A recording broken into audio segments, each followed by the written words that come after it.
परम्परागत खेती मास्दै अकबरे खुर्सानीको खेतीतर्फ किसानको आकर्षण बढ्दो, बजार मूल्य राम्रो हुँदा जीवन स्तरमा उल्लेख्य सुधार।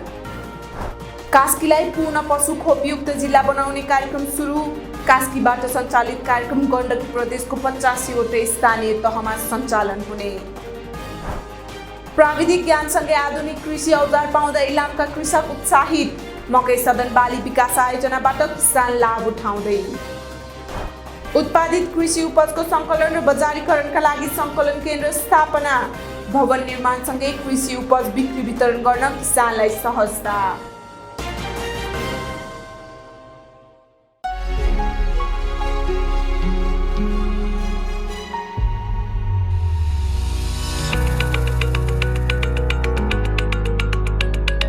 आफ्नै माटोमा पसिना बगाउँछौ, पौरखी हातले धरती सजाउँछौ, चुनौतीलाई बदल्छौ अवसरमा। स्वरोजगार सृजना घर घरमा, उद्यमी बन्ने सपना छ हामीसँग। भरोसा छ कृषि विकास ब्याङ्कमा। डिजिटल प्रविधियुक्त सम्पूर्ण सुविधा सहित तपाईँ हामीले खोजेको अत्याधुनिक ब्याङ्क कृषि विकास ब्याङ्क। कृषि विकास ब्याङ्क, तपाईँ हाम्रो घर आँगनको ब्याङ्क। नमस्कार, कृषि खबरमा यहाँलाई हार्दिक स्वागत छ। म आसमा पौडेल। अब कृषि खबर विस्तारमा। परम्परागत खेती मास्दै तेह्रथुम ग्रामीण क्षेत्रका किसानहरू नगदे बाली रोज्न थालेका छन्। पुर्ख्यौली खेतीले जीवन निर्वाह गर्न मुस्किल बनेपछि नगदे बालीतर्फ किसानको आकर्षण बढेको हो। थोरै क्षेत्रफलबाट धेरै आम्दानी लिन सकिने भएपछि यहाँका किसानहरू नगदे बालीतर्फ आकर्षित भएका हुन्। नगदे बालीमा पनि अकबरे खुर्सानीको खेती मुख्य रोजाइमा पर्न थालेको छ। किसानहरूले 1 रोपनीदेखि 5 रोपनी क्षेत्रफलसम्म खेती गर्दै आएका छन्। जिल्लाको छथर क्षेत्रका किसानहरू अकबरेबाट राम्रो आम्दानी लिन थालेसँगै अकबरेको खेतीमा हौसिएका हुन्। परम्परागत खेती त्याग्दै आएका किसानहरूका लागि यति बेला अकबरे खेती गतिलो आम्दानीको स्रोत बन्न थालेको छ। अकबरे खेतीबाट मात्रै किसानहरूले वार्षिक 50,000 देखि 2 लाख रुपैयाँसम्म आम्दानी लिन थालेका छन्। अन्न बाली भन्दा राम्रो आम्दानी हुने भएपछि अकबरे खेतीतर्फ आकर्षित भएको किसान बताउँछन्। उत्पादन गरेको अकबरेले राम्रो बजार पाइरहेको स्थानीय कृषकको भनाइ छ। परम्परागत खेतीबाट परिवार धान्न अनेकौं समस्या झेलेका किसानलाई अकबरे खेतीबाट ठूलो टेवा पुगेको हो। परम्परागत रूपमा गर्दै आएको खेतीले खान धौधौ भएका किसानहरूको जीवनस्तर सुधार भएको छथर अकबरे खुर्सानी कृषक समूहका सचिव लीलम खुलालको भनाइ छ। उत्पादन भएको अकबरे खरिदका लागि व्यापारीहरू घरमा आउने गरेको किसानको भनाइ छ। अर्ग्यानिक रूपमा किसानहरूले उत्पादन गरेकैले छथरको कोसेली अकबरे खुर्सानी बन्न थालेको स्थानीय बताउँछन्। उत्पादित अकबरे 400 रुपैयाँमा बिक्री भइरहेको किसानको भनाइ छ। व्यावसायिक रूपमा अकबरे खेती विस्तार गर्ने हो भने तेह्रथुमका ग्रामीण स्तरका किसानहरूको मुख्य आम्दानीको स्रोत हुने कुरामा दुई मत देखिँदैन।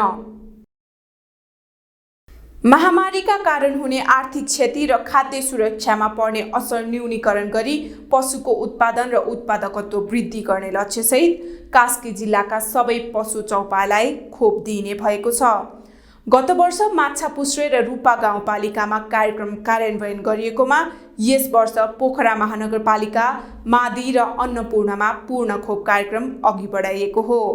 स्वस्थ पशु समृद्ध किसान पूर्ण खोप अभियान भन्ने लक्ष्यसहित भेटेनरी अस्पताल तथा पशु सेवा विज्ञ केन्द्रले रोगका कारण हुने पशुजन्य उत्पादनको गिरावटलाई कम गरी खोपको माध्यमबाट पशुधनको सुरक्षाका लागि गाई, भैँसी, बाख्रा, बङ्गुर र भेडामा यस वर्ष पूर्ण खोप कार्यक्रम सञ्चालन योजना बनाएको हो। गत वर्ष माछापुच्छ्रे र रूपा गाउँपालिकाका पशुमा पूर्ण खोप कार्यक्रम कार्यान्वयन गरिएकोमा यस वर्ष पोखरा महानगरपालिका, मादी र अन्नपूर्णमा पूर्ण खोप कार्यक्रम सञ्चालनको कार्यक्रम अघि बढाइएको भेटनरी अस्पतालले जनाएको छ। यसअघि पूर्ण खोप पालिका घोषणा भएको माछापुच्छ्रे र रूपामा समेत थप भएका पशुमा पूर्ण खोप दिइने भेटनरी अस्पतालले जनाएको छ। खोप कार्यक्रममा महामारी रोग विरुद्ध भैँसीलाई खोरेत र HSBQ, भेडा बाख्रामा PPR र खोरेत, बुङ्गुरलाई हैजा र कुकुरलाई रेबिज विरुद्धको खोप दिइनेछ। महामारी जन्य र जुनोटिक मानव तथा पशुपन्छी बीच एक आपसमा सर्ने रोग नियन्त्रण गरी रोगबाट बचाउन र कृषकले पशुपन्छीमा गरेको लगानीको सुरक्षा गर्न पशुमा खोप लगाउनु महत्त्वपूर्ण रहेको कार्यालयले जनाएको छ। खोप अभियान सञ्चालनका लागि सुरुवातमा पशु तथ्याङ्क सङ्कलन, खोपको महत्त्वका बारेमा प्रचार प्रसार, खोप खरिद तथा भण्डार र खोपकर्ता छनौट गरी अभिमुखीकरणपछि खोप कार्यक्रम सुरु हुनेछ। खोप कार्यक्रम सम्पन्न भएपछि पशुको शरीरमा विकास भएको प्रतिरोधात्मक क्षमता परीक्षण गर्दा तोकिएको मापदण्ड अनुसार भएमा पूर्ण खोपयुक्त घोषणा गरिने कार्यालयले जनाएको छ। पशुबाट मान्छे र मान्छेबाट पशुमा सर्ने जुनोटिक रोगलाई नियन्त्रण गरी जनस्वास्थ्यलाई पर्ने नकारात्मक प्रभावबाट बचाउन र पशुजन्य रोगको उपचार तथा नियन्त्रण गर्दा लाग्ने समय र खर्चको बचतका लागि समेत खोप कार्यक्रम प्रभावकारी बन्ने विश्वास लिएको छ। भूमि व्यवस्था, कृषि सहकारी तथा गरिबी निवारण मन्त्रालयले 3 वर्षभित्र प्रदेशका 85 वटै स्थानीय तहमा पशुको पूर्ण खोप कार्यक्रम सञ्चालन गर्ने योजना बनाएको छ।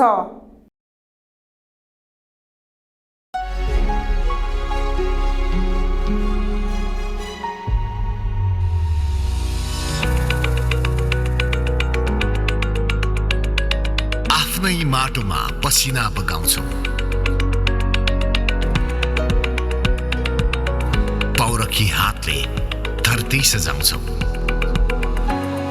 चुनौतीलाई बदल्छौ अवसरमा, स्वरोजगार सृजना घर घरमा, उद्यमी बन्ने सपना छ हामीसँग। भरोसा छ कृषि विकास ब्याङ्कमा। डिजिटल प्रविधियुक्त सम्पूर्ण सुविधा सहित तपाईँ हामीले खोजेको अत्याधुनिक ब्याङ्क कृषि विकास ब्याङ्क। कृषि विकास ब्याङ्क, तपाईँ हाम्रो घर आँगनको ब्याङ्क।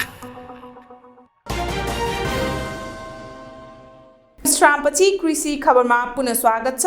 अब बाँकी खबर। इलामको चुलाचुली गाउँपालिकाभित्रका किसान व्यावसायिक मकै खेतीतर्फ आकर्षित भएका छन्। कृषि ज्ञान केन्द्र इलामको सहयोगमा आधुनिक मकै खेतीमा सिपमूलक तालिम, प्रविधि हस्तान्तरणसँगै आर्थिक सहयोग पाएपछि किसान मकै खेतीतर्फ आकर्षित भएका हुन्। आयोजनाबाट किसानलाई मकै रोप्ने मेसिन, गोठे मल बोक्ने 1 पाङ्ग्रे ट्रली, विषादी छर्कने स्प्रे, खेतबारी जोत्ने पावर ट्रिलर र सिँचाइका लागि किसानका बारीमा बोरिङ जडान गरिएको मकै सधन बाली विकास आयोजनाले जनाएको छ। चुलाचुली गाउँपालिका 1 का किसानलाई आधुनिक मकै खेतीमा आकर्षित गर्न कृषि ज्ञान केन्द्रबाट मकै सधन बाली विकास आयोजना सञ्चालित छ। 3 वर्षसम्म सञ्चालित आयोजनामा कृषि ज्ञान केन्द्रले आर्थिक वर्ष 2076-77 मा 20 लाख रुपैयाँ खर्च गरेको थियो। कृषि ज्ञान केन्द्रको 20 लाखमा किसानले 50% थप गरी तालिम, प्रविधि हस्तान्तरण र बजारीकरणमा सहयोग गरिएको हो। परम्परागत रूपमा मकै खेती गर्दै आएका किसानका लागि सदन बाली विकास आयोजना सञ्चालनपछि प्राविधिक ज्ञानसँगै उत्पादनमा पनि वृद्धि भएको छ। आर्थिक वर्ष 2077-78 मा कृषि ज्ञान केन्द्रको 10 लाख र किसानको 3 लाख रुपैयाँ खर्च भएको कृषि ज्ञान केन्द्र इलामले जनाएको छ। मकै सधन बाली विकास आयोजनाबाट आर्थिक वर्ष 76-77 मा 700 किसान र गत आर्थिक वर्षमा 650 किसानले लाभ लिएको कृषि ज्ञान केन्द्रको तथ्याङ्क छ। कृषि उपज र उत्पादन गरिएको आलु सङ्कलन गर्न सङ्कलन केन्द्रको भवन निर्माण गरिएको छ। ग्रामीण क्षेत्रका किसानले उत्पादन गरेका कृषि उपजको सुरक्षित भण्डारण र बजारीकरण गर्ने उद्देश्यले म्याग्दीमा उक्त सञ्चालन केन्द्र स्थापना गरिएको हो। कृषि ज्ञान केन्द्रको सहयोगमा 3 र निर्वाचन क्षेत्र पूर्वाधार विकास कार्यक्रम अन्तर्गत पूर्वाधार विकास कार्यालय मार्फत 1 गरी 4 कृषि उपज सङ्कलन केन्द्र निर्माण गरिएको हो। बेनी नगरपालिका 4 बास्कुनामा कृषि उपज, रघुगङ्गा गाउँपालिका 6 ठाडाखानी र वडा नम्बर 8 घ्यासी खर्कमा आलु सङ्कलन केन्द्रको भवन निर्माण गरिएको कृषि ज्ञान केन्द्र गुल्मीले जनाएको छ। यसका साथै अन्नपूर्ण गाउँपालिका 5 स्वाकमा पूर्वाधार विकास कार्यालयको सहयोगमा कृषि उपज सङ्कलन केन्द्रको भवन निर्माण गरिएको हो। गाउँका किसानले थोरै मात्रामा उत्पादन गरेको कृषि उपज केन्द्रमा सङ्कलन गरी बजार पठाउन सहयोग पुगोस् भन्ने उद्देश्यले सङ्कलन र भण्डारण केन्द्र निर्माण गरिएको ज्ञान केन्द्रले जनाएको छ। सुन्तला, दूध र तरकारी खेतीको पकेट क्षेत्र बास्कुनामा कृषि उपज सङ्कलन निर्माणका लागि केन्द्रले 7,74,000 अनुदान सहयोग गरेको थियो।